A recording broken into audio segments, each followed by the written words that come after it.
சரி அதுதான் பொட்டையா போச்சுட்டு இன்னொரு இடத்துக்கு படுவா கூட்டு போட. அங்கே போடா அந்த வீட்டுல கொடுத்த பிச்சர் எல்லாருக்கும் சொல்லிவிட்டு திரும்ப திரும்ப பிச்சரா கேட்டு வாங்கி திக்கிறா. அரே நல்லா இருந்தா கேட்டு வாங்கி திங்கிறதுல என்னையா இருக்கு? யோ மத்த இடத்துல கேட்டு வாங்கி திக்கலாம், பொட்டு வாங்க போன இடத்துல கேட்டு வாங்கி திக்கலாமா? அது 1.5 கிலோ. என்ன 1.5 கிலோவா? அட உன் குடல்ல இடி உழுவ. என்னையா இந்த தீனி தின்றுக்க?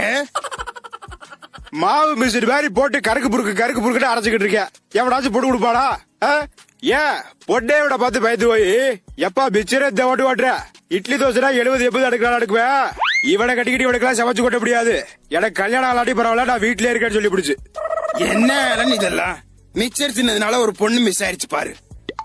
என்ன பண்றது, கஷ்டமா தான் இருக்கு. பட் அது நல்லா இருந்துச்சு. என்ன அந்த பொண்ணா? இல்ல மிக்சரு. ஆனா திண்ணை பாடு திருதினாளா பாத்தியா எப்ப ஆச்சுவே? எப்ப பாரு களி தீடிலே இருக்கா.